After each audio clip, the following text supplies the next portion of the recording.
नमस्ते दोस्तों, मैं हूं रमेश मेहता। हमारी कहानी में आप सबका स्वागत है। दोस्तों, नवरात्रि शुरू हो गई है। आज 3 तारीख है। पहले मेरी इस चैनल को लाइक और सब्सक्राइब जरूर कर दीजिएगा। आप लोगों ने कल मेरी कहानी में 7 लोगों ने सब्सक्राइब किया, बहुत अच्छा लगा। आप ऐसे ही मेरा हाथ बटाते रहो, बहुत अच्छा लगता है। तो चलो कहानी की शुरुआत करते हैं। क्या आप जानते हो कि पार्वती माता हिमालय की पुत्री यानी पार्वती कही जाती है। उसका जो पहला जो नवरात्रि में सबसे पहले हम जिसकी पूजा करते हैं वो पार्वती माता यानी शैलपुत्री। उसके पिता शैलराज थे, इसलिए शैलपुत्री कही जाती है। शैलराज के वहां नारद जी गए थे, तो उसकी पुत्री को देख के नारद जी ने बताया, आपकी पुत्री बहुत गुणवान है। नवरात्रि में दुर्गा पूजा में सबसे पहले शैलपुत्री को पूजा जाता है। माता का वाहन है वृषभ, यानी माता को वृषारूढ़ा भी कहा जाता है।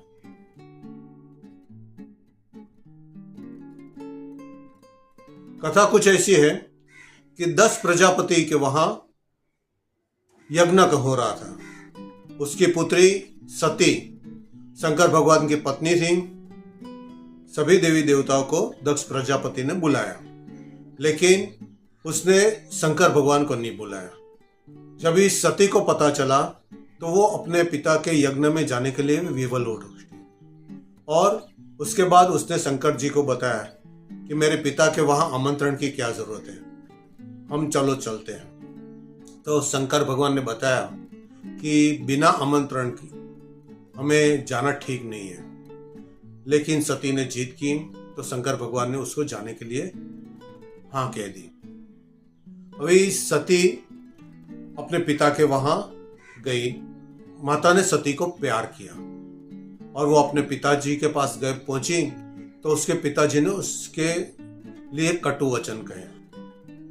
जब भी माता ने देखा कि उसकी पति का कोई आसन भी नहीं रखा है, तो उससे गुस्सा आ गया, और गुस्से में जहां हवन हो रहा था ना, और उसी हवन में वो कूद पड़ी। तो शंकर भगवान को पता चला, वो भाग के आए और उसने पूरे यज्ञ को ध्वंस कर दिया। और ध्वंस करने के बाद सती को लेके कंधे पे लेके वो ब्रह्मांड में चले गए। ब्रह्मांड में घूम रहे थे, काफी गुस्से में थे। तो विष्णु भगवान ने सुदर्शन चक्र से सती माता के 51 टुकड़े कर दिए और वो पूरा भारत भर में बिखर गए।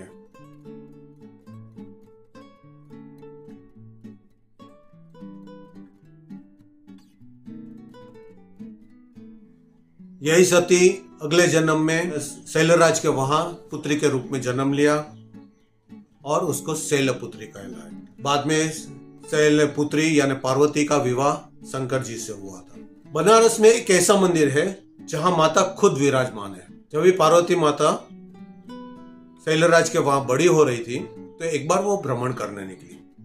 तो भ्रमण करते करते वो काशी क्षेत्र में पहुंची। वरुणा नदी के किनारे काशी क्षेत्र उससे बहुत अच्छा लगा, तो वो वहां तप करने लगी। उसे देख के उसके पिताजी भी वहां तप करने लग गए। यही माता का मंदिर बना है।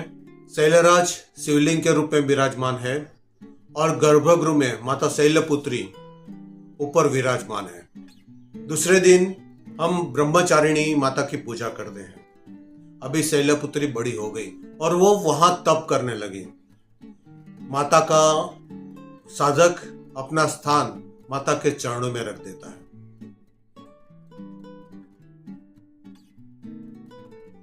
तप का आचरण करने वाली माता के दाहिने हाथ में जप की माला है और बाएं हाथ में कर्णमंडल है।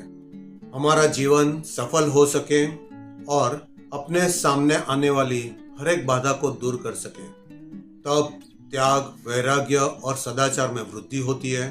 कठिन संघर्षों में मन अपने कर्तव्य पथ से विचलित नहीं होता। माँ की कृपा से सिद्धि और विजय प्राप्त होता है और यहाँ कुंडलिनी शक्ति जागृत होती है। इसी दिन ऐसी कन्या के पूजन किया जाता है जिसका विवाह तय हो गया लेकिन लग्न नहीं हुआ।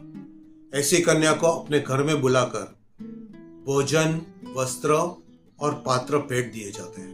या देवी सुभूतेषु ब्रह्मचारिणी रूपी संस्थिता नमस्तस्ये नमस्तस्ये नमस्तस्ये नमो नमः। काशी के गंगा किनारे सप्त सागर के पास कर्णघटा क्षेत्र में माता का मंदिर स्थित है। माता हर मनोकामना पूरी करती है।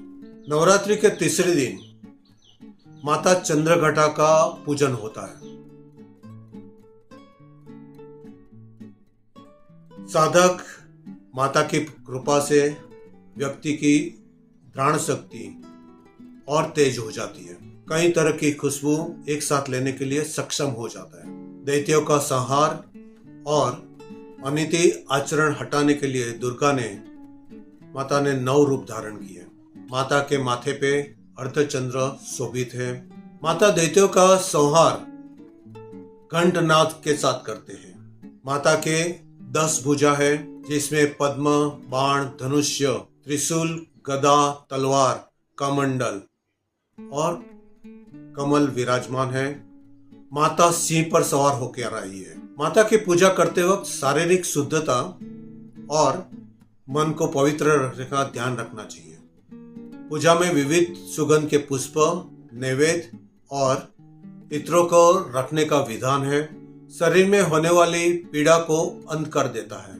दैत्यों का नाश करने वाली, मन वांछित फल देने वाली, समस्त शास्त्रों का ज्ञान मेघा शक्ति आप हैं।